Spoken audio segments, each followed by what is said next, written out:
Capítulo 17. A praia.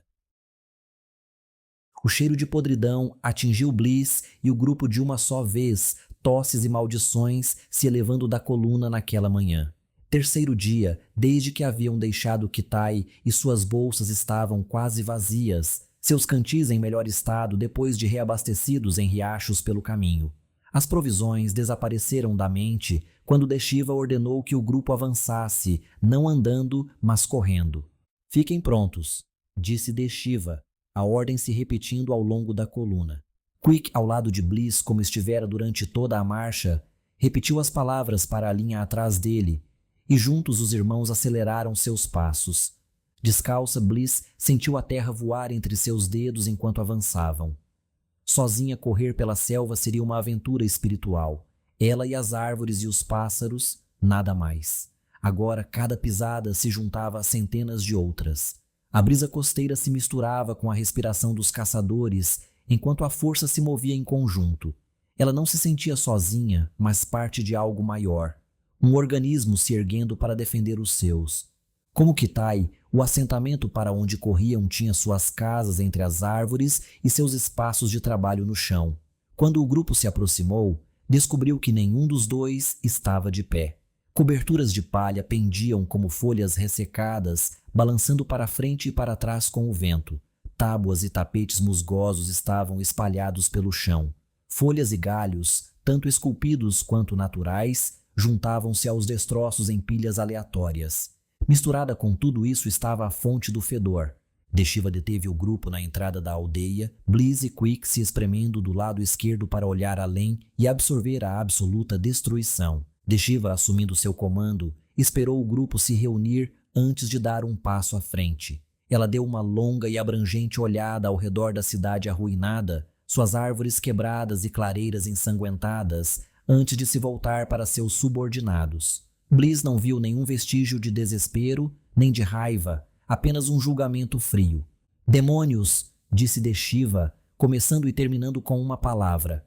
Ela pairou no ar, um pesadelo plural para o que tinha sido um ataque singular na caverna, em Kitai. Eles são indiscriminados, destroem sem razão. Vamos nos dividir, os caçadores seniores vasculharão as selvas ao redor e garantirão que os monstros se foram. O resto de vocês... Deshiva franziu a testa olhando do grupo para a aldeia. Procurarão sobreviventes se puderem ser encontrados. Ela levantou uma mão. Além dos corpos, reúnam as provisões que encontrarem. Nossa jornada deveria terminar aqui, mas agora continua. Continua? Zrenia Bliss sinalizou para Quick enquanto os grupos se separavam. Temos que encontrar os demônios que fizeram isso, disse Quick, seus olhos fixos nos destroços. Eles continuarão atacando caso contrário. É eles ou nós, Bliss. Novamente Bliss sentiu aquele tremor, a excitação, o chamado da aventura. Ele a acompanhou enquanto ela e Quick, nenhum dos dois qualificado entre os grupos seniores, se juntavam aos caçadores mais jovens na busca pelo assentamento. Diferente da destruição bruta causada em Kitai, o desastre aleatório da água e dos tentáculos do demônio, caminhar pela aldeia tinha um ar de morte. A conversa entre os caçadores, 2 dúzias ao todo, morreu quando levantaram madeiras quebradas para encontrar os corpos embaixo. O costume Viz exigia enterros próximos aos troncos das árvores, a vida dando lugar à vida. Um método feito para mortes únicas e honrosas, não para massacres. Mesmo assim, sob o comando de Deshiva, eles carregaram os mortos um por um até um bosque danificado perto do centro do assentamento. Bliss encontrou seu primeiro dentro de uma oficina desabada, o homem mais velho estendido com longos cortes. Como facadas, só que serrilhadas, o homem caído sobre um banco. Um martelo de pedra descansava ociosamente em sua mão, algo que Bliss tentou remover apenas para descobrir que o aperto do homem estava duro e firme. Os mortos são fortes, murmurou Quick, aproximando-se por trás de Bliss. Ela estremeceu quando ele passou por ela, ajoelhando-se ao lado do corpo. Nas horas depois que uma pessoa deixa esta vida, seu corpo endurece, sempre. Por quê? Zrenia Bliss sinalizou. Quick deu de ombros. Viz-nos mostrando que o corpo está vazio? A resposta não deu muito conforto a Bliss, nem tocar o homem morto. sentir sua pele fria e suja. Quando ela recuou, Quick lhe deu o mesmo olhar que reservava para aqueles raros momentos em que ela o decepcionava, ao pai deles, à família. Você não está com medo? Zrenia Bliss perguntou. Essa não é minha primeira vez, respondeu Quick, colocando seu ombro sob o corpo e erguendo-o da cadeira. Ele grunhiu, o som fazendo Bliss ajudar a segurar o lado oposto. Às vezes encontramos viajantes na selva, frequentemente piores que este. As noites com os Lyra haviam ensinado Bliss como balançar seu bastão, como lidar com o perigo iminente, mas não haviam feito nada sobre as consequências. A excitação que acelerara seus pés na aproximação da aldeia, um veneno agora. O dia passou na limpeza, os corpos se acumulando, sem que um sobrevivente fosse encontrado. Deshiva chamou alguns buscadores de volta, ordenou que começassem os enterros. Apesar do tempo, do esforço que seria necessário, os mortos não seriam deixados para apodrecer sem honra. Bliss se esquivou dessa tarefa, indo com seu irmão e vários outros em direção ao canto mais distante da aldeia, um que fazia fronteira com penhascos com vista para o mar. Pelo menos o ar fresco contrabalançava o fedor de morte, trazendo alguma vida de volta. Prateleiras tombadas dominavam esta extremidade, armazéns para peixes capturados esperando para serem filetados e cozidos. Se houver alguma pesca antes, apenas alguns ossos e peles espalhadas permaneciam. As próprias covas de fumo estavam expostas, os potes quebrados. Os demônios não se importavam apenas em matar os vivos. Bliss passou pelos danos para a beira do penhasco. Árvores e um único sana florescente erguiam-se sobre ela, alguns se curvando para o espaço acima dos penhascos branco-giz, tão alto quanto várias árvores para descer até o oceano dali, e ainda assim a aldeia havia esculpido uma escadaria longa e sinuosa até a praia rochosa abaixo. Como Kitai, o peixe devia ser sua proteína principal. Eles só tinham que trabalhar muito mais duro para consegui-lo. Bliss se ajoelhou na beirada, olhou para baixo. Barcos de lírio permaneciam lá, tombados e despedaçados. 3 corpos jaziam na arrebentação, flutuando perto dos barcos. Ela olhou para seu irmão, os outros caçadores ocupados movendo corpos, limpando escombros. Deshiva poderia querer honrar os mortos, mas descer até lá por estes parecia uma tarefa impossível. Afinal, uma vida entregue ao mar ainda era uma vida entregue, exceto que uma dessas vidas talvez não estivesse pronta para partir ainda. O tremor não era tão visível pelos membros do homem, mas pelas ondulações na arrebentação que eles criavam. Movendo-se contra as ondas, o homem parecia estar tentando se puxar mais para cima nas rochas, uma tarefa dificultada pelo vermelho rodopiante que manchava as ondas ao redor de suas pernas. Bliss acenou para os outros caçadores, seus dedos prontos para sinalizar, mas nenhum deles tinha olhos para ela. Ocupados demais limpando corpos, escombros. Uma escolha fácil de fazer. Bliss atingiu a escada esculpida com rapidez, seus pés tocando a menor borda do degrau, antes de pular para o próximo. A pedra brilhava com respingos de baixo, o suficiente para que Bliss escorregasse a cada poucos passos, mas saltar de árvore em árvore lhe dera experiência com impulso e como transformá-lo em algo útil. Com uma mão raspando ao longo da beira do penhasco, Bliss dançou e desceu pelas escadas sinuosas até a praia, onde trocou pedra lisa por rochas mais lisas e conchas afiadas. Tirando seu bastão da alça sobre seus ombros, Bliss cobriu os últimos passos até o homem.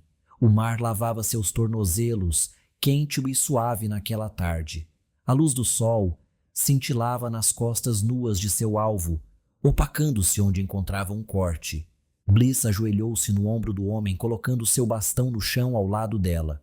Um guia, um resgate agarrável se a arrebentação viesse forte para arrastá-la.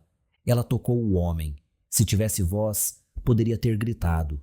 Sem ela, o esforço manual serviu para provocar um tremor mais forte.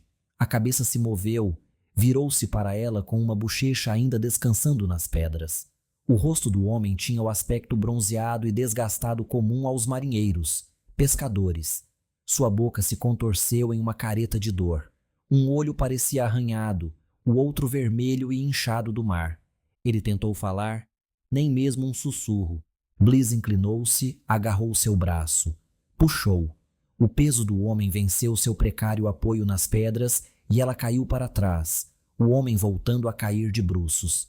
De volta aos seus pés, Bliss foi para outra tentativa, desta vez certificando-se de que seus calcanhares estavam bem firmes antes de puxar novamente. Novamente a água provou ser difícil demais de vencer, seus dedos escorregando do homem antes que ele se movesse praia acima.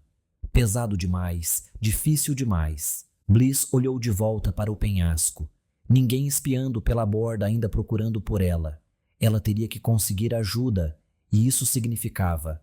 Seus olhos captaram um flash, um barulho e um estalo atrás dela, acima da praia em direção à parede do penhasco. Bliss havia presumido que a coisa era sólida, não olhara naquela direção enquanto corria em direção ao homem.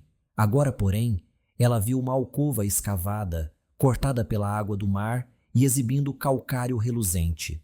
Encolhida contra aquela pedra estava uma forma longa e fina, angulada com ombros inclinados, pernas e cabelos vermelho sangue escassos. Na extremidade esquerda, a criatura facilmente 2 vezes mais longa que a altura de Bliss, havia um focinho longo terminando em um dente central curvo, da mesma cor vermelha que o cabelo da coisa. Detalhes surgiram enquanto Bliss examinava a coisa com os olhos, cada nova estranheza provocando uma dor discordante em seu coração, em sua cabeça. Nada sobre esses demônios, que era o que isso tinha que ser, parecia combinar com o que ela crescera vendo, as criaturas que chamavam vis de lar. A primeira reação natural a algo assim era correr, romper para aqueles degraus e seguir o mais longe possível. Pelo menos encontrar alguma ajuda, algo mais forte que o pau subitamente tão inadequado que ela segurava em suas mãos. Ela havia dado 3 passos sem perceber, observando o demônio, que parecia estar dormindo. Ou então não estava interessado na jovem mulher que ousara invadir seu domínio. Algo agarrou seu tornozelo, puxando seu pé esquerdo para trás e derrubando Bliss de joelho. Ela esticou o braço, arrancou seu bastão das rochas e girou para ver o homem alcançando-a, seu único olho encontrando o de Bliss. Novamente seus lábios se moveram, e embora ele não tenha dito uma palavra, Bliss não precisava ouvir para saber o que ele disse. Ajude-me. O desespero estampado na pele desgastada, seus dedos ainda se movendo enquanto ele lutava para chegar até ela. Bliss puxou o pé para trás, começou a se levantar e o homem avançou novamente. Bliss desviou do agarrão desta vez, a mão do homem balançando amplamente e batendo em seu bastão. A vara se soltou e bateu nas rochas, um tapa molhado. Bliss pegou o bastão de volta rapidamente, olhou para a alcova. Aquilo tinha sido uma batida alta. O demônio, naquele rosto longo e estreito, abriu um único olho grande. Um amarelo cintilante, pupila dançante a encarou. Uma onda quebrou e, enquanto recuava, a arrebentação borbulhante se juntou a um novo som. Um respirar pesado vindo da criatura enquanto suas pernas se moviam. Bliss engoliu em seco, colocou mais distância entre ela e o homem que tentava agarrá-la. Mudou seu bastão para um aperto nivelado com as 2 mãos. O demônio se esticou, seus membros anteriores, cada um terminando em garras calvas e nodosas, cavando na rocha. O dente irregular, pendendo longo do focinho do demônio, inclinou-se na direção de Bliss enquanto o monstro continuava a analisar sua presa. Os Lyra tinham um código, uma declaração orientadora. Proteger a ilha e seu povo. Era isso. Sem letras complexas, sem máximas poéticas. Simples e direto. E enquanto o homem atrás dela gemia novamente, o significado martelava na mente de Bliss. Fugir seria quebrar seu juramento. Um juramento que ela só havia feito 1 semana atrás, meio drogada e num frenesi de meia-noite. Então isso contava mesmo? As pernas traseiras do demônio vieram em seguida, cada uma se dividindo em seu pé em garras gêmeas, como uma garra de pássaro copiada 2 vezes. O demônio se ergueu, agora mais alto que Bliss. Além da respiração constante, não fazia nenhum som. Ela tinha apenas um bastão, nenhuma outra arma. Sua bolsa, qualquer bem que pudesse ter feito, esperava no topo do penhasco. Esta não era uma luta para a qual Bliss estivesse pronta, não era uma batalha que ela pudesse vencer. Os Lyra e seu juramento podiam esquecer. Ela não havia se inscrito para morrer, Ainda não. Bliss se moveu em direção à escada, seus pés escorregando nas pedras molhadas. O que deveria ter sido alguns passos se transformou numa corrida cambaleante. O demônio observando, tensionando e saltando. A escada desapareceu, substituída pela enorme massa do demônio, seu longo cabelo vermelho voando pelo ar como uma cortina, enquanto Bliss tentava parar seu próprio impulso. Seus pés escorregaram por baixo dela, deslizando para trás nas rochas e enviando Bliss, seu bastão se inclinando ao lado dela, para as pedras. A arrebentação borbulhou ao redor de suas pernas enquanto o demônio a encarava. Sua aparência amedrontadora perto o suficiente para que o hálito quente da coisa disparasse e a banhasse em seu fedor fétido. A pata direita do demônio se ergueu, 4 dígitos enrugados, cada um terminando em uma borda vermelha brilhante e serrilhada. Não era preciso muita imaginação para visualizar a ponta afiada rasgando seu tecido, sua pele. Bliss girou seu bastão por todo o corpo, colocando o bambu entre ela e a pata que a atacava. O golpe do monstro atingiu o bastão, arrancando-o com tanta força que Bliss não teve tempo de se ajustar, não teve tempo de revidar. Em um momento ela mantinha sua defesa, no seguinte seu bastão saltava pelas pedras e o monstro já estava com a pata subindo de novo, pronta para um golpe fatal. Bliss recuou, seus pés levantando pedras enquanto tentava ganhar distância. O monstro a seguiu, brincando com ela. A água ficou mais profunda atrás de Bliss, suas mãos afundando nas poças, sua cintura descendo abaixo da linha do mar. As ondas quebravam ao seu redor. O homem, aquele que ela tentara salvar, permanecia imóvel à sua direita. O desespero sempre encontra um caminho e, com o coração acelerado, os olhos arregalados e vendo, de alguma forma, apenas aquela presa, sua mão esquerda encontrou uma pedra solta. Ela a agarrou, seu corpo vacilando quando seu braço esquerdo abandonou o apoio, mas a inclinação lateral deu-lhe espaço suficiente para lançar o braço esquerdo para frente, soltando a pedra diretamente no alvo, o grande dente vermelho. A pedra atingiu aquela presa horrível, ricocheteou nela, arrancando um fragmento em forma de meia-lua. O monstro chiou recuando. Seus olhos de tremeluzir amarelo derramavam lágrimas douradas enquanto a criatura dava a Bliss alguma distância, passando a pata dianteira direita sobre sua presa danificada.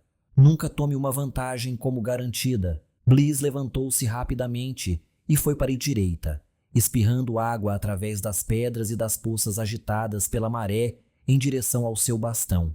O monstro chiou novamente, um silvo tossido mais alto desta vez, e girou para segui-la. Bliss ouviu, sentiu a criatura avançar contra ela quando se aproximava do bastão, o ar dando-lhe apenas a pista necessária para um último mergulho.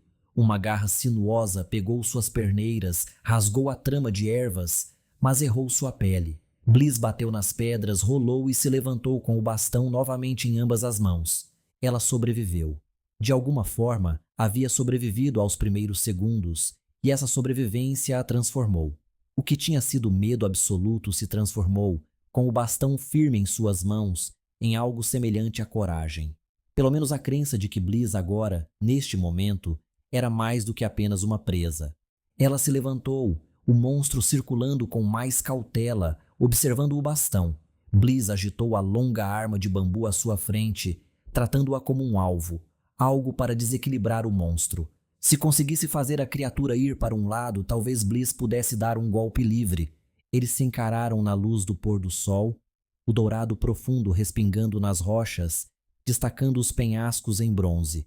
O monstro mantinha seu chiado, constante enquanto os dois circulavam um ao outro. Concentrada, Bliss captou detalhes mais sutis. O monstro não estava ileso. Além da presa lascada, linhas vermelhas cobriam seu corpo, como se algo tivesse prendido o monstro em uma rede cortante.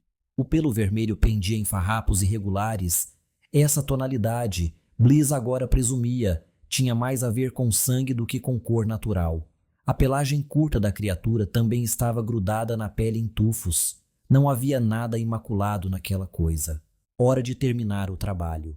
Bliss fingiu ir para a direita, liderando com uma estocada de bastão em direção ao ombro direito da besta. O monstro interpretou o ataque como uma abertura, saltando de suas patas esquerdas para um ataque em linha reta, visando cortar-lhe a garganta.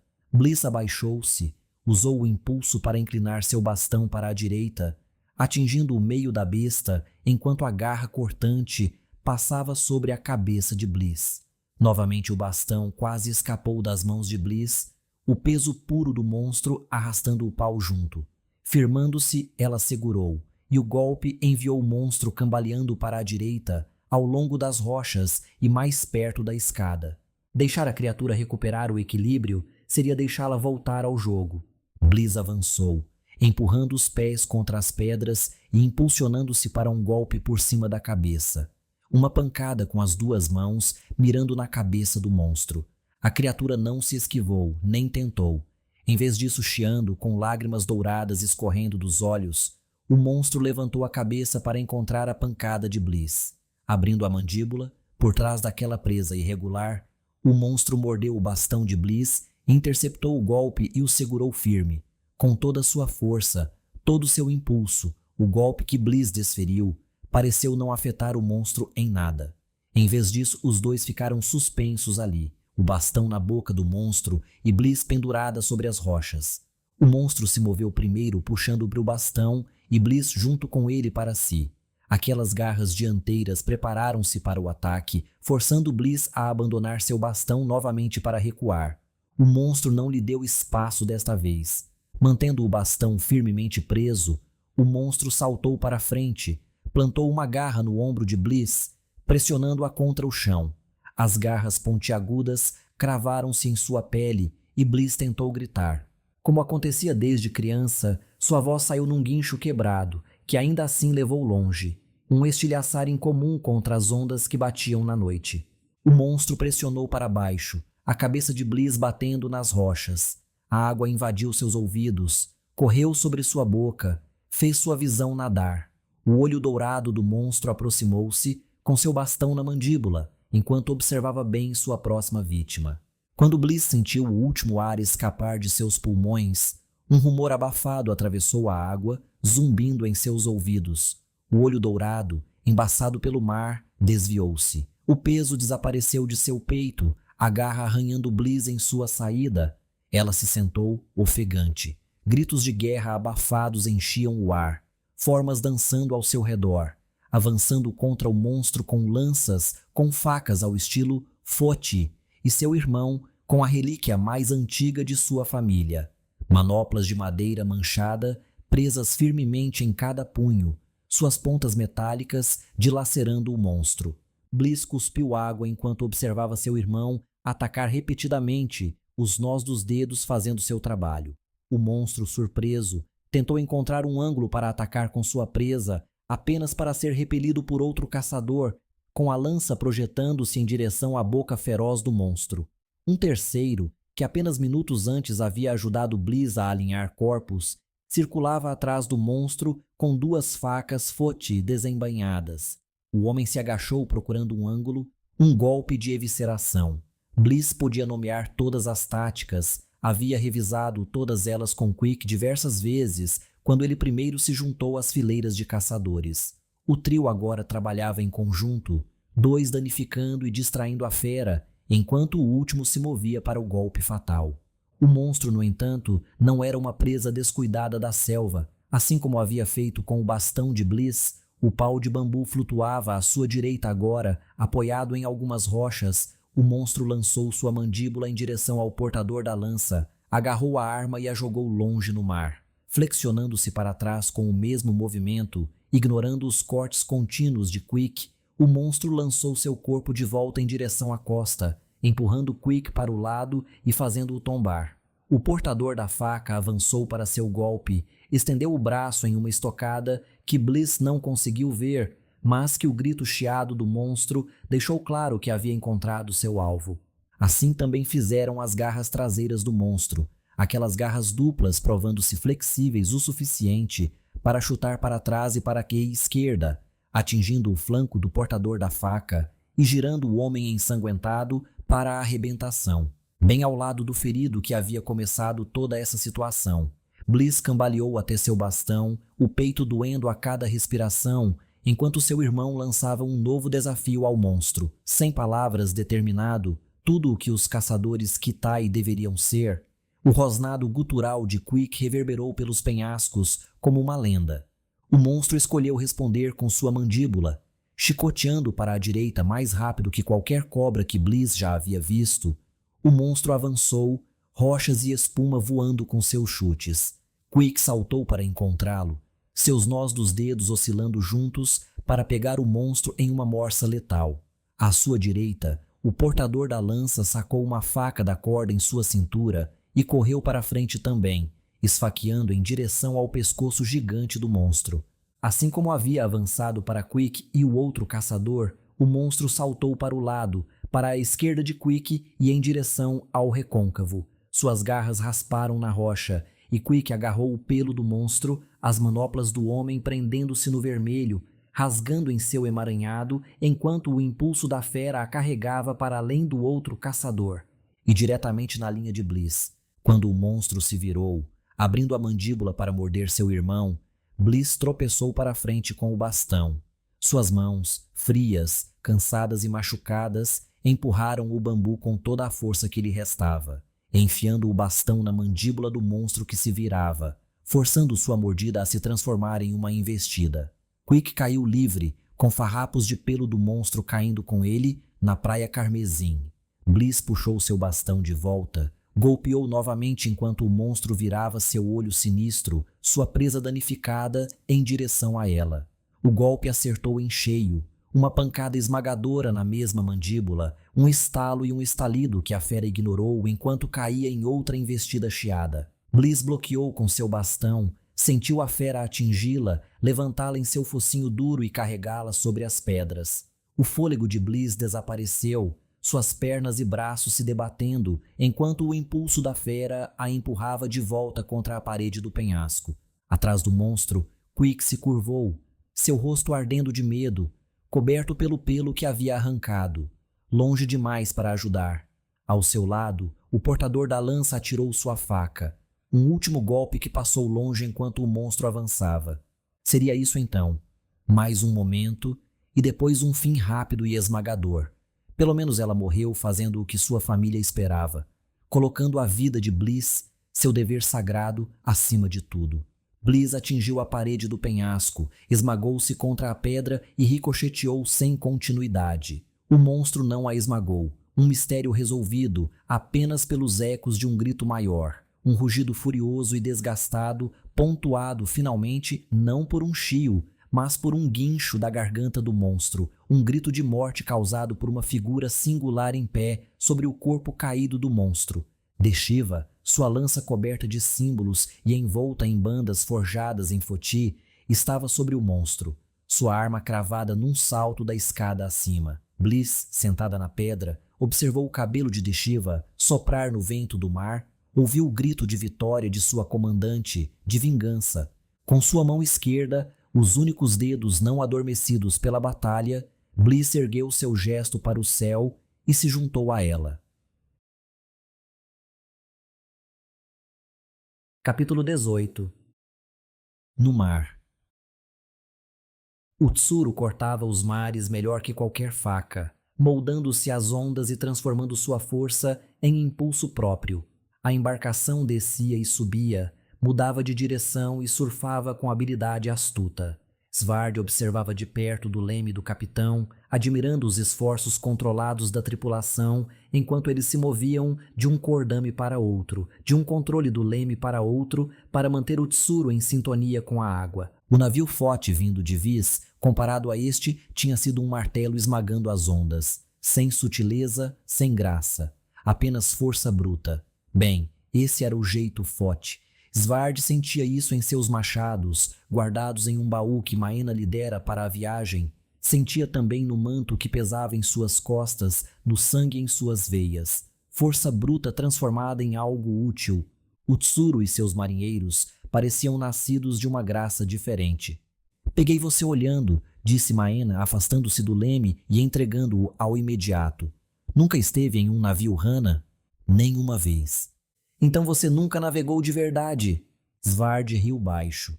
Kance discordaria de você. Eles não navegam. Eles voam. Nós conhecemos a água. Eles a evitam. O que é melhor? Eu me pergunto. Acho que você não precisa perguntar minha opinião. A tripulação Hana, incluindo Maena, havia abandonado as roupas mais pesadas que vestiam em Noctia, o ar do mar aberto, levando a uma mudança completa de estilo. Tinham desaparecido as armaduras, os distintivos e ornamentos honoríficos de patentes e status. A maioria usava trajes ágeis tingidos em cores condizentes com sua posição, de modo que o convés do Tsuru parecia menos com o marrom monótonos e metal que Svard conhecia e mais com as selvas floridas de Vis. Vocês sempre dançam tanto? Disse Svard, acenando para a tripulação enquanto eles giravam, balançavam e cambaleavam pelo convés. Deve ser arriscado. Se você não sabe o que está fazendo, como qualquer outra coisa, respondeu Maena, ficando ombro a ombro com Svard e olhando pela extensão de seu navio. Se você sabe, então economizamos energia. Observe, e você verá. Este era o terceiro dia deles no mar, viajando rapidamente para o norte. Então, a princípio, Svard interpretou o comentário dela como se ele ainda não tivesse visto nada. Um insulto, ou talvez um convite.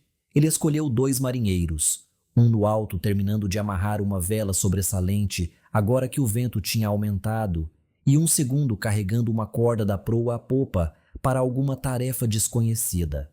A princípio, seus movimentos pareciam rápidos, mas aleatórios, sacudidos em direções estranhas. Quando o Tsuru desceu uma onda, o carregador de corda perdeu terreno, recuando com a pesada corda sobre seus ombros. Nenhuma preocupação se mostrou no rosto do homem. Quando o Tsuru subiu a próxima onda, porém, o homem se inclinou para a frente em uma corrida, um avanço desenfreado ao longo do convés. Certo de que ele iria cair pela borda, Svard começou a se mover naquela direção, pronto para mergulhar e agarrar o idiota antes que ele fosse perdido. Maena o deteve. Observe, Foti.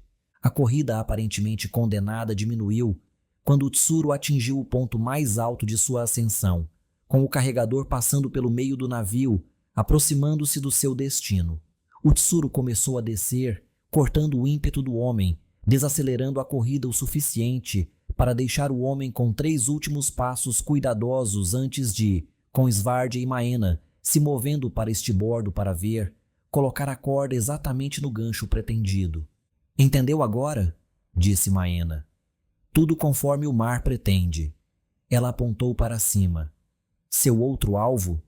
No mesmo período, o marinheiro tinha balançado para frente e para trás em sua vela, agarrando-se em ganchos ao longo do mastro. Só que não eram ganchos, mas um pequeno corrimão onde o clipe metálico do marinheiro o deslizava para frente e para trás com o balanço do barco.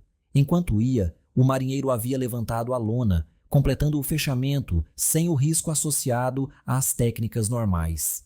Acho que os Foti poderiam aprender uma coisa ou 3 com você, admitiu Svard. Mais do que isso, mas nunca contaremos, respondeu Maena.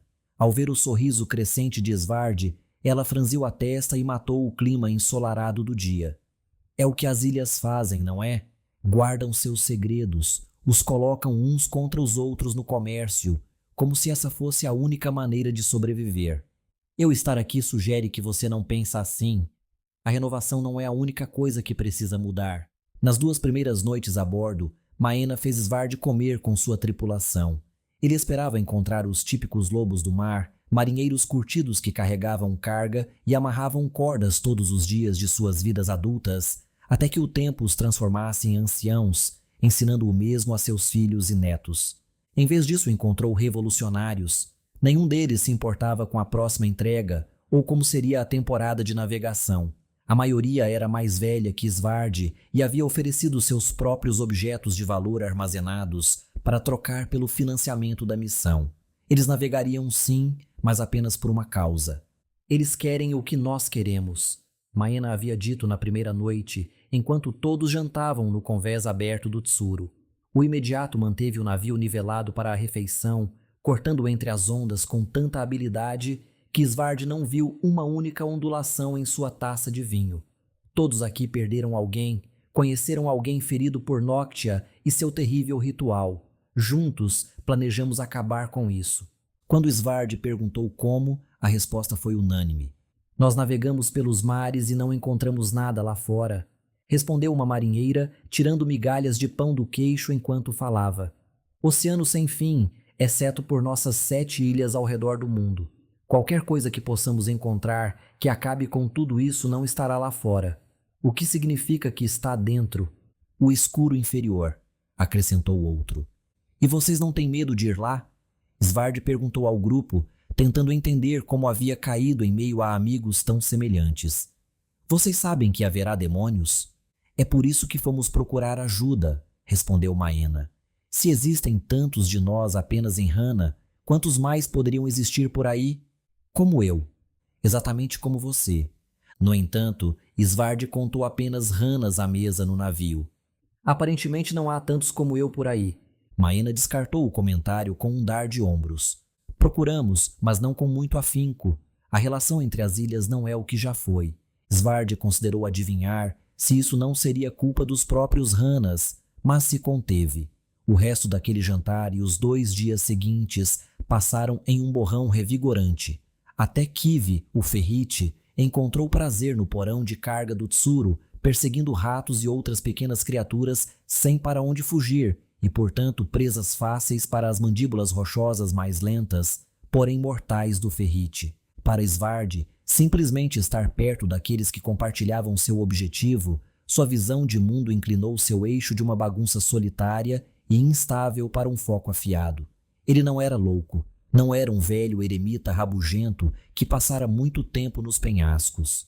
Outros tinham a mesma ideia e estavam agindo como ele. Propósito, disse Maena. É isso que você está sentindo. Eles estavam no convés, o entregador de corda terminando sua tarefa. O almoço viria em breve. Amanhã eles poderiam ter a primeira visão de Wente e depois disso, a expedição começaria a sério. A tarde começou com um grito, um chamado alto do vigia no mastro superior, preso em um assento de madeira dura e observando as ondas com uma luneta de bronze. Com sua bandana azul, combinando com suas vestes, chicoteando no ar fresco, o espião fez seu chamado enquanto Svard e os outros limpavam sua refeição do meio-dia.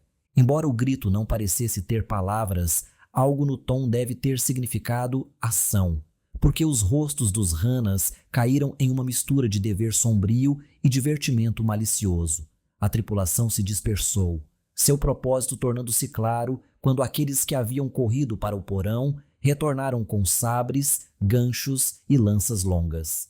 Venha comigo, disse Maena, aceitando 2 lanças e entregando uma a Svard.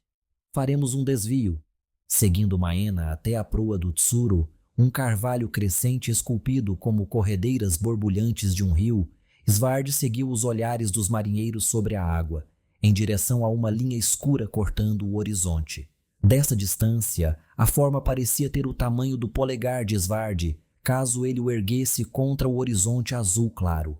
Um navio sem dúvida, mas o que inspiraria tal reação dos Hanas? Você já cobiçou algo? Maena perguntou a Svard quando eles pararam na proa. Cobiçou? Sim. Desejou o que não podia ter? Svard hesitou. Maena sorriu. Isso é resposta suficiente, Fote. O que cobiçamos, pelo menos em parte, está naquele navio. Maena apontou para a mancha no horizonte. Aquilo, a menos que meu observador tenha errado, e ele não errou, é um cargueiro de pedras de Went. Os navios de carga deles. Exato. E pelo que parece está viajando sozinho, vindo em nossa direção. O sorriso de Maena cresceu, mas apenas nas bordas. Está fazendo suposições que se provarão falsas. Svard franziu o rosto. Eles acreditam que estão sob tratado. A renovação foi convocada. A paz deveria... Deveria, mas não está. Respondeu Maena.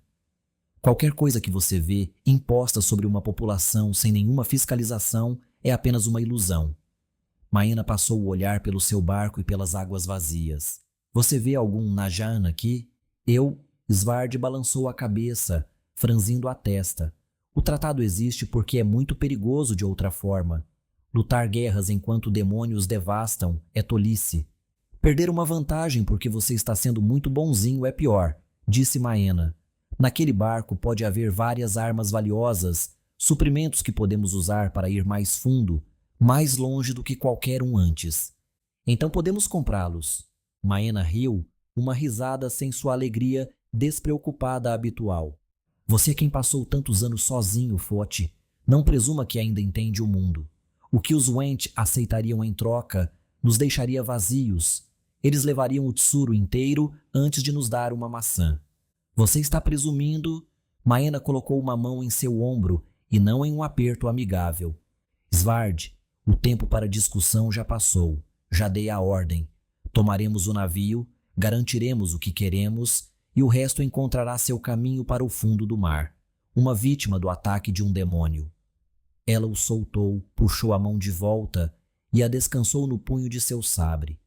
Você tem duas opções.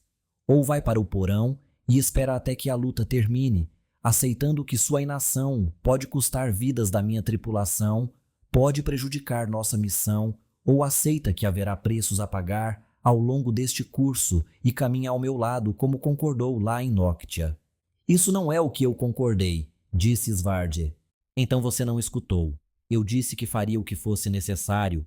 Os olhos de Maena se desviaram para a direita, em direção ao navio de Went. O volume se aproximava, emergindo em detalhes. Escolha agora. Quantos compromissos Svard teve que fazer em sua vida? Quantas vezes ele teve que aceitar menos do que queria, apenas para ter uma chance de sucesso? Quantas vezes Amiri disse para se conter, por medo de prejudicar as chances de Katia se tornar a égide? Ele o fizera. Seguira todos os planos deles, todas as esperanças, e se encontrara sozinho e desesperado. Talvez Maena estivesse certa. Talvez houvesse outro caminho melhor. Se isso ajudará a nossa missão, então você terá meus machados, disse Svard. Bom. Maena assentiu por cima do ombro de Svard. O guardião virou-se e viu um marinheiro em pé atrás dele, sabre empunhado e pronto para espetar. O que for necessário, disse Maena quando Svard voltou seu olhar quente para ela. Pegue suas armas, Foti. É hora de você ver como é um verdadeiro ataque no mar. Capítulo 19. Armadilhas e alvos. As ataduras sob sua trança coçavam enquanto Bliss e os outros avançavam pelo vale, seguindo a trilha deixada pelos outros demônios que haviam atacado a aldeia. O fim da manhã lançava seus raios dourados cintilando sobre frondes perturbadas, galhos quebrados e árvores partidas. A terra revolvida formava uma almofada suave para os pés de Bliss, esfolados nas pedras do dia anterior. Ela passara a noite cuidando de seus ferimentos, gesticulando junto com os outros caçadores, enquanto os ilesos enterravam os mortos em círculos ao redor do que as árvores permitiam. Uma cerimônia sombria, tornada ainda mais pesada pelos cortes e hematomas dolorosos que percorriam seu corpo. Deshiva, porém, deu a Bliss a cura em uma simples frase: vingança. Derrotar aqueles que a haviam ferido parecia algo um tanto simplista quando se tratava de criaturas estranhas vindas das profundezas da terra, mas o ponto de Deshiva, usar a raiva e o desespero como impulso para matar as coisas que a ameaçavam, trouxe clareza à existência nova e até então nebulosa de Bliss. Difícil imaginar agora que apenas uma semana atrás ela estivera brincando entre essas mesmas árvores, correndo ao longo dessas mesmas trepadeiras com Wax e os outros sem qualquer medo real. Os Hanokos não eram uma ameaça de verdade, não se você prestasse atenção, e a vida parecia destinada a ser uma jornada idílica após a outra. Mesmo depois que todos avançassem, ainda seria o mesmo, todos ainda estariam... Preste atenção, disse Quick, agachando-se ao lado dela. Estamos perto. Seu irmão tinha seus próprios hematomas, manchas roxas estragando a tinta ao longo de seu lado esquerdo, mas Quick saíra com mais danos mentais do que físicos. Não que ele tenha dito isso, mas seu andar e falar contavam a história. Ele mal deixara o lado de Bliss por um segundo, oferecendo e buscando, mesmo quando ela não pedia, comida, bebida, um envoltório mais quente para a noite. Ela nunca havia recorrido a Quick para nada. Mas lá estava ele carregando os ferimentos dela como uma espécie de penitência culpada. Estou prestando, Bliss respondeu em sinais. Ridículo, seus ferimentos eram culpa dela mesma, de ninguém mais. Ela deveria ter visto o demônio em seu primeiro passo nas pedras. Deveria tê-lo atraído para fora e aniquilado da mesma forma que Deshiva fizera. Pelo menos o homem sobreviveu e deu aos caçadores uma direção. A trilha levava a isso, uma larga boca se abrindo de uma colina coberta de vegetação. Uma caverna que Bliss visitara há muito tempo, em uma viagem por capricho. Cogumelos e outras coisas cresciam lá embaixo e ocasionalmente pedras preciosas, se Bliss se lembrava corretamente, podiam ser retiradas de suas poças e fendas secretas. Agora, suas várias dezenas, Deshiva havia dividido o grupo novamente, enviando bandos menores em busca de mais demônios. Aproximavam-se em um ângulo lento e silencioso. Lanças, manoplas, facas e mais estavam prontas. A conversa morreu. Quick e Bliss vieram pela esquerda, atravessando um miasma de selva repleto de samambaias. Teias de aranha puxavam suas pernas, galhos roçavam seu cabelo tenso, mas Bliss deixou essas coisas para trás, mantendo os olhos e ouvidos focados no buraco escuro. Maior que a caverna do pântano onde haviam encontrado Svard, esta se abria em uma inclinação mais íngreme, descendo para a bora escuridão com trepadeiras persistentes, gramíneas e flores pisoteadas ao longo da entrada. Sons ecoavam de dentro, uivos, arranhaduras, as mordidas cheias de estalos de coisas lutando entre si. À sua direita, Bliss viu Deshiva e seus 2 caçadores escolhidos se aproximarem do centro da caverna. Eles eram a isca, destinados a atrair os demônios para que os 2 lados pudessem cair sobre os monstros em fúria frenética. Uma estratégia ousada e básica. Não podemos ser espertos demais. Deshiva tinha dito no acampamento naquela manhã. Essas são bestas, não generais sábios. Mantenhamos simples e venceremos. A que custo? Ninguém havia perguntado. Bliss, com as mãos apertadas em seu cajado, as palmas ásperas com calos recentes, não se importava. Ela queria estar ali. Queria ter outra chance contra esses horrores. Mostrar a eles que Viz não tinha medo. Wax deslizou por uma trepadeira, soltando-a em seu ponto mais alto e voando, caindo para frente sobre uma fronde oscilante. Coberta de orvalho, a água espirrando enquanto Wax descia pela fronde, as gotas frescas um bom prelúdio para o que prometia ser um dia quente de corrida. Atrás dele, a fronde tremeu quando Pan atingiu o topo, seguindo-o. Haviam sido alguns dias divertidos e sem incidentes, lançando-se através de uma selva cada vez mais desconhecida. Quanto mais eles se afastavam de Kitai, mais Wax tinha que adivinhar. Tinha que saltar com pouco mais que esperança. Pan continuava dizendo que era suicida, enquanto tudo que Wax sabia era que se sentia mais vivo do que estivera, bem, desde que os demônios atacaram. Mas esse não era o ponto. Esses saltos eram novos, essas trepadeiras desconhecidas, e cada uma traçava uma linha em sua memória, uma trilha a seguir no caminho de volta, e sempre novamente caso voltasse por aqui. Alguns visitantes de Viz diziam que a ilha mudava toda vez que retornavam, a selva crescendo e se movendo como a coisa viva que era. Para Wax e os outros nativos, porém, era um lar como qualquer outro, e ele podia ler seu passado nas cascas retorcidas, nos galhos, nos troncos apodrecidos no chão da floresta, e sim nos uivos que vinham de baixo. Os ranocos estavam atrás deles nas últimas horas. Os felinos raramente andavam unidos, a menos que Wax franziu a testa enquanto a fronde terminava, permitindo que ele se levantasse. Algo os assustasse o suficiente para se unirem. Juntos, os ranocos podiam ser matilhas sibilantes e assassinas, e parecia que os felinos haviam escolhido Wax e Pan como seu próximo lanche. "Vamos!" gritou Wax para Pan enquanto atingia a ponta afilada da fronde, a folha se dobrando para frente conforme o peso de Wax pressionava. "Eles vão se cansar se continuarmos nos movendo." Firmando o pé, Wax saltou no ar, subindo mais alto que sua casa em Kitai. Abaixo, no solo escuro e fértil, tinha sua cobertura estragada pelos 3 ranocos que acompanhavam Wax no mesmo ritmo. Os felinos podiam escalar, podiam e fariam ataques a ele, e Pan se qualquer um dos 2 diminuísse o suficiente. Mas os humanos tinham mãos, uma vantagem mortal quando se tratava de navegar pelas árvores. "Se você me desse uma boa rota, talvez eu seguiria." A resposta de Pan ecoou enquanto Wax atingia o galho que estava mirando.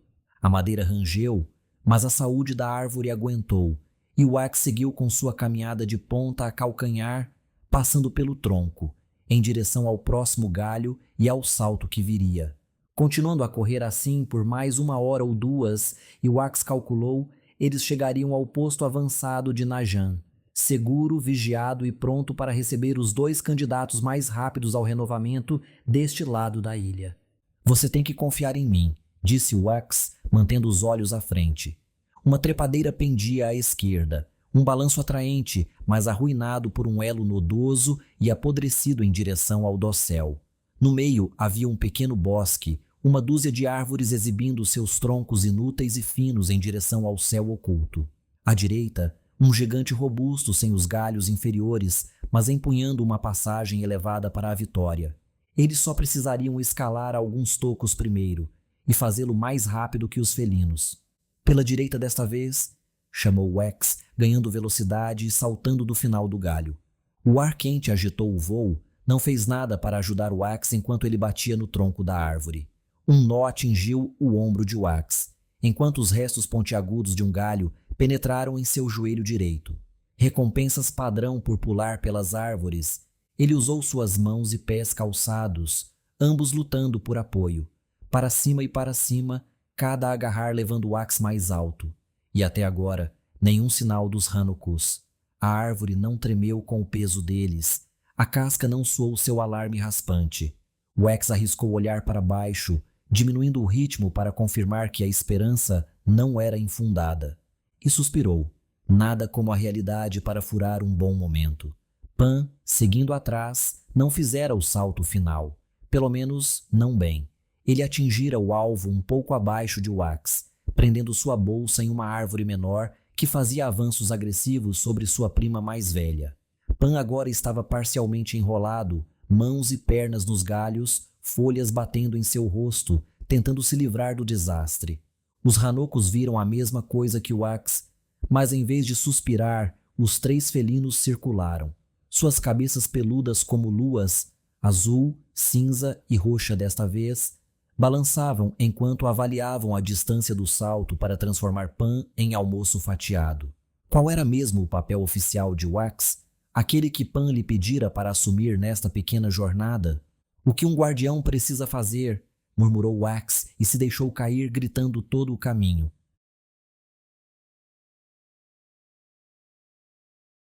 Capítulo 20. Colosso. Ver as rochas. Went flutuando nunca perdia a graça, algo sobre como aqueles colossos escarpados conseguiam abrir caminho pelo mar sem se mover 1 metro sequer, como se a própria natureza não pudesse alterar seu curso, trazia um sorriso ao rosto de Svard. Se ao menos os Foti pudessem forjar algo tão resistente. O sorriso moderou-se agora, enquanto Svard se posicionava na 3ª fileira no navio de Maena. O Tsuru acelerava em direção à sua vítima, cortando pelos vales estreitos entre as cristas, como um ladrão sorrateiro se aproximando de seu alvo. E que alvo?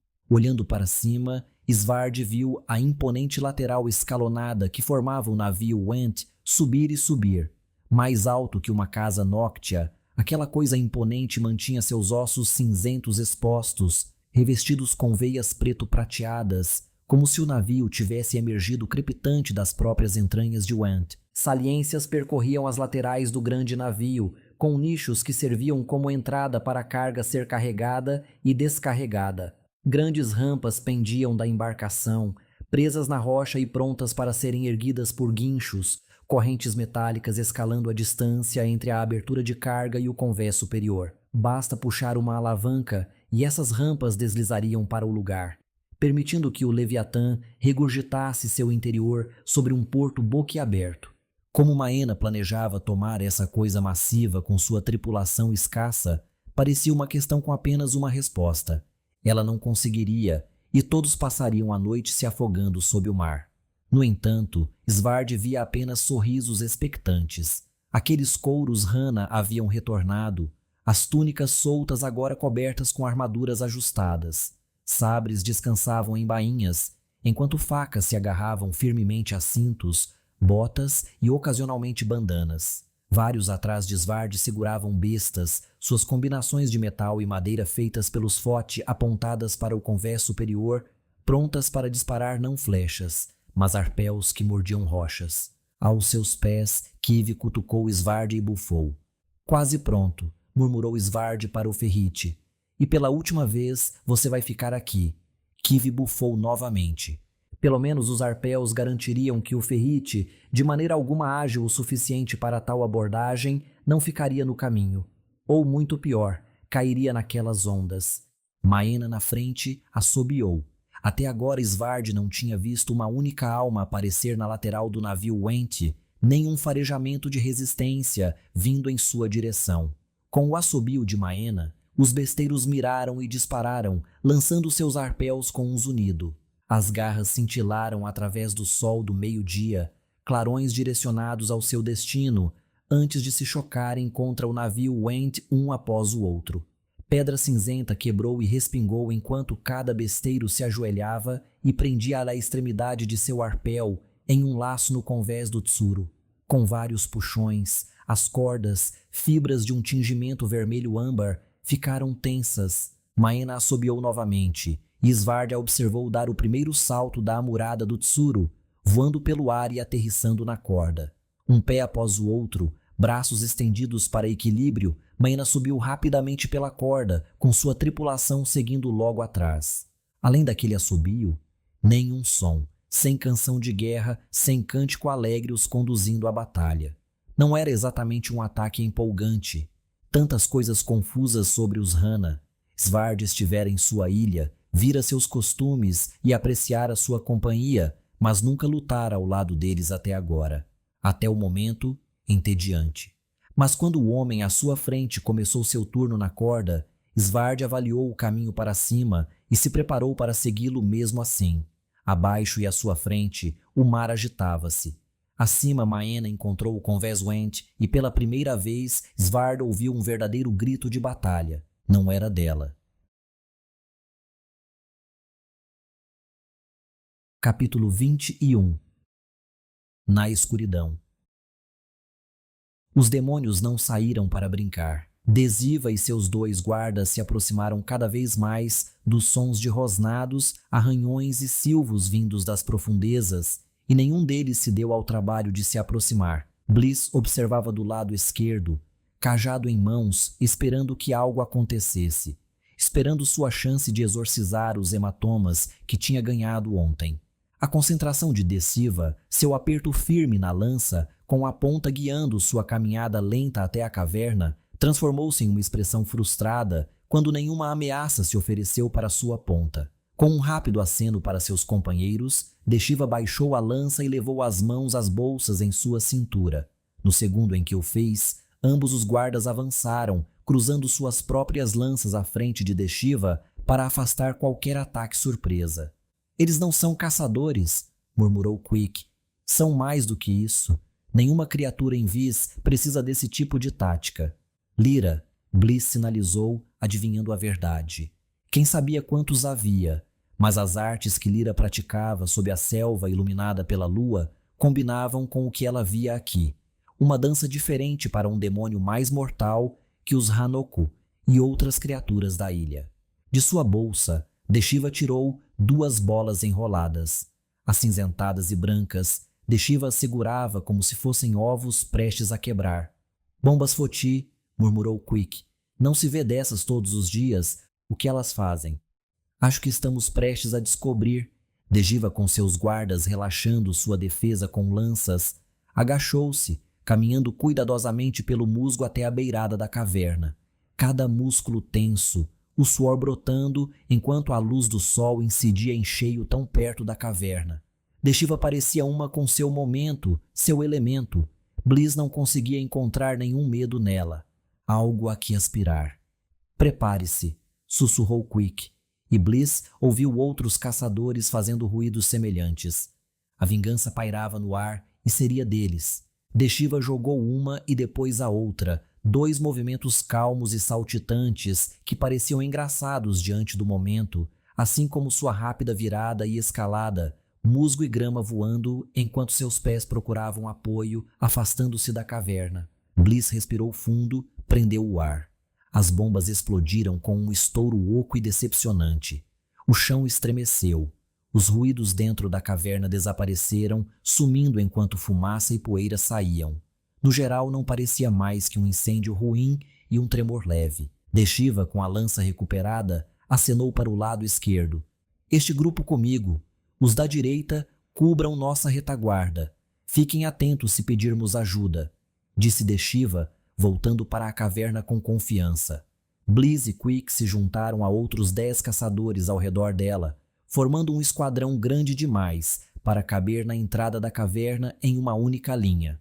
Grande o suficiente, porém, para lidar com qualquer coisa lá dentro. Vamos ver se sobrou alguma coisa, concluiu Deshiva. Peguem as tochas. Vamos querer vê-los chegando.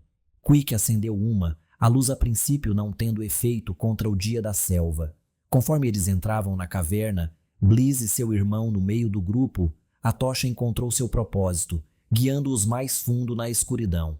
Ao lado deles, rochas suavizadas pela mineração exibiam novos sulcos, tanto limpos quanto manchados de sangue. Enquanto caminhava, os pés de Bliss também encontraram coisas piores que areia entre os dedos. A luz da tocha não alcançava tão baixo e Bliss não pediu para ver. Algumas coisas era melhor ignorar. Capítulo 22. Garras. Wax atingiu os olhos arregalados do Hanoko escalador como um coco em queda, atravessando seu mergulho contra a bola de pelos com garras e rolando com a criatura pelos últimos metros até o chão macio da floresta. O felino soltou um suspiro pesado quando o peso de Wax expulsou o ar dos pulmões do bicho, enquanto Wax se esparramou meio atordoado no chão. Aquilo não estava nos planos. Ele havia jogado sua corda para trás quando mergulhou, esperando que a linha enrolada prendesse em um galho. Um nó. Qualquer coisa. Errar era algo que acontecia às vezes na selva, sempre desastroso quando ocorria, mas Wax nunca tinha acabado bombardeando um animal. O felino estava deitado ao seu lado, tossindo, e por um segundo Wax se sentiu mal pelo acontecido, pelo menos até Pan gritar.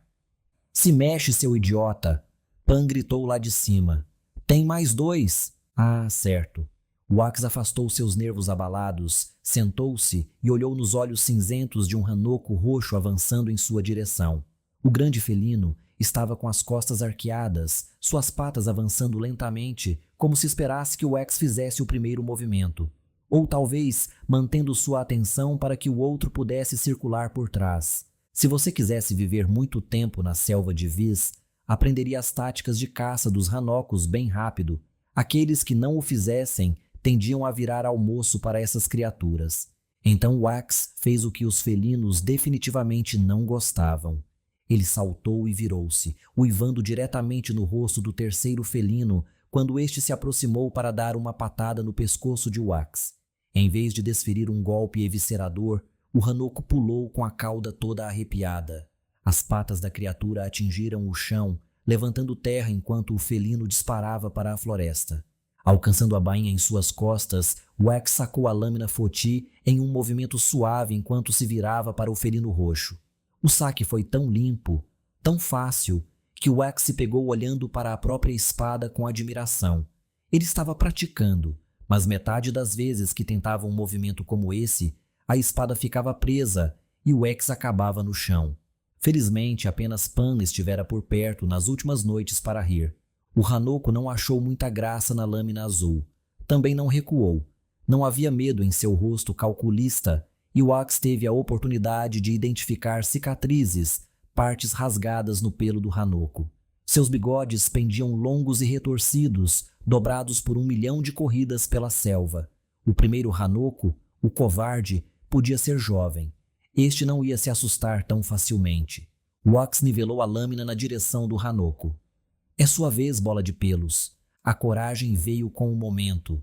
Uma certeza de manter a posição trazida pelo fato claro de que fugir desses felinos sem defesa era morrer.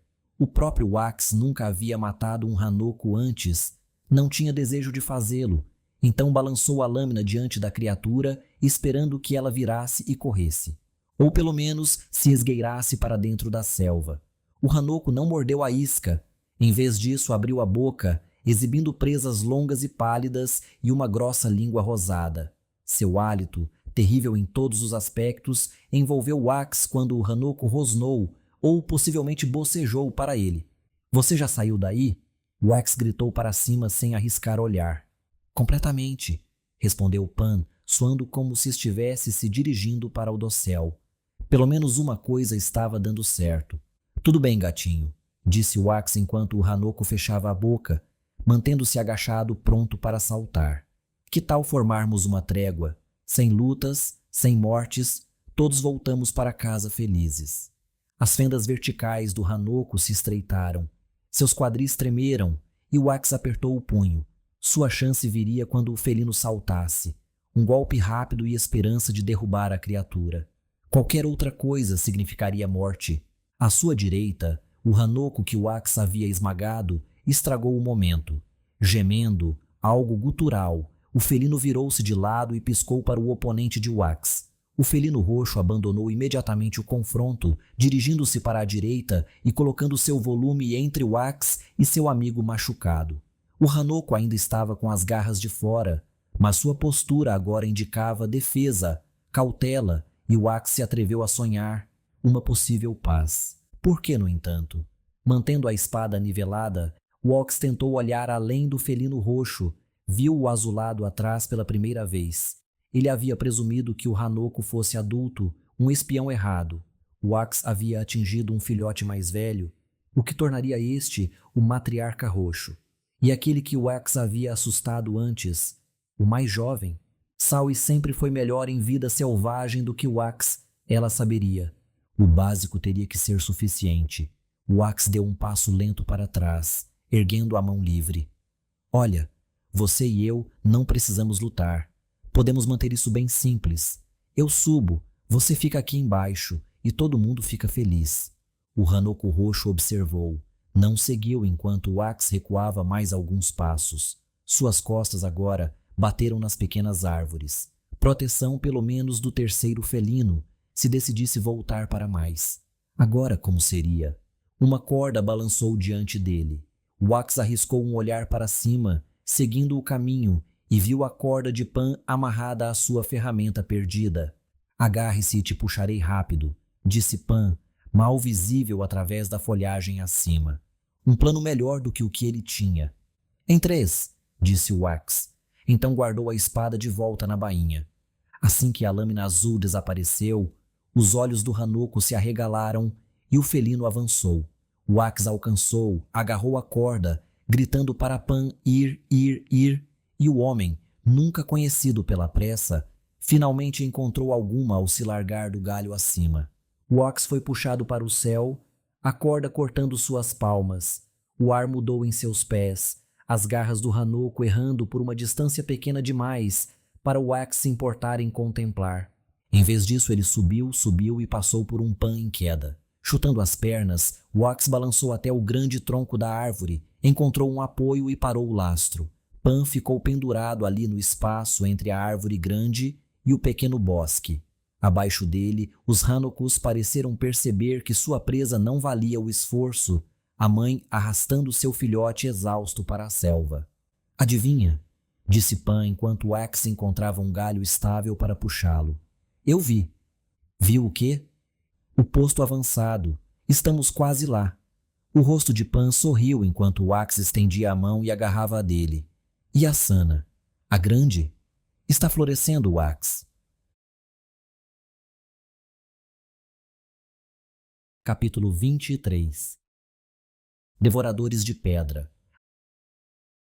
As malditas espadas eram inúteis. Svard chegou a essa conclusão em uma fração de segundo enquanto escalava o costado do navio Went. Os bandidos de Maena brandiam suas lâminas curvas contra a tripulação Went em menor número, mas os inimigos de barriga rochosa se escondiam atrás de seus escudos e riam. Como rochedos bloqueando cavernas, os Wents se posicionavam diante das escotilhas, nas portas das cabines, antes das escadas que subiam até o leme maciço. Permaneciam sentados, protegidos por seus escudos de pedra, suas armaduras rochosas volumosas, e suportavam os golpes. Svard, com machados nas mãos e achando que estava prestes a se encontrar no meio de uma luta intensa, acabou apenas observando. Cada Went tinha 2 marinheiros Hana os encurralando, atacando inutilmente a armadura de pedra marrom escura. Ninguém resistia. O plano parecia ser deixar os Hana se esgotarem contra o impossível, para então tentar algo. Um plano que poderia ter funcionado, se não fosse por Maena. Svard a encontrou quando a capitã assobiou novamente, um trinado agudo vindo da popa do navio Went, onde um leme de obsidiana de 3 pontas se erguia do convés como um nascer do sol negro. Usando 2 marinheiros como impulso, Maena saltou e escalou a parede inclinada em direção ao leme, com os guardas Went de ambos os lados permanecendo imóveis em suas conchas. Ela passou por gravações que Svard leu enquanto caminhava naquela direção e compreendeu que indicavam o conteúdo do navio. A pedra áspera podia ser limpa no porto, ajustada para corresponder à nova carga do navio, inteligente e menos desperdiçador que os registros de papel que Fote continuava usando. Não era a primeira vez que Svard se perguntava quanto mais as ilhas poderiam realizar se realmente começassem a trabalhar juntas. Não que isso fosse ajudar agora. Maena se içou perto do leme, puxando sua espada, e olhou ao redor. Seu rosto severo se transformou em um sorriso quando ninguém subiu para atacá-la, quebrar seus ossos ou jogá-la ao mar. Ela se voltou para a luta inútil, inspirou profundamente e Svard encostou as costas na parede de pedra. Qualquer coisa que estivesse prestes a acontecer, a relativa calma não duraria muito. "Devoradores de pedra, Went!" gritou Maena, sua voz rasgando a brisa agitada da tarde. O sol resplandecia por toda parte, cortado pelo cordame e pelas enormes velas, Went. "Viemos tomar o que queremos, quer vocês entreguem ou não. Vão nos deixar pegar, ou vou virar seu navio tão bruscamente a este bordo que a próxima onda o virará. Perder um pouco ou tudo, essa é a escolha de vocês. Uma escolha que nenhum Went jamais faria." Svard balançou a cabeça. Os mastigadores de pedra eram o povo mais orgulhoso que existia nas ilhas. Apenas os Kansa os rivalizavam nesse aspecto, e pelo menos os Cavaleiros do Vento eram muito mais leves de se atirar por aí. O navio vibrou.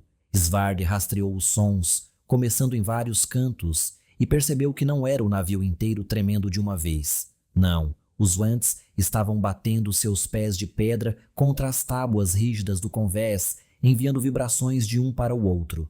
"Eles estão se comunicando!" gritou Svard. "Fiquem preparados!" Uma risada à sua direita tirou o tom de alerta de suas palavras.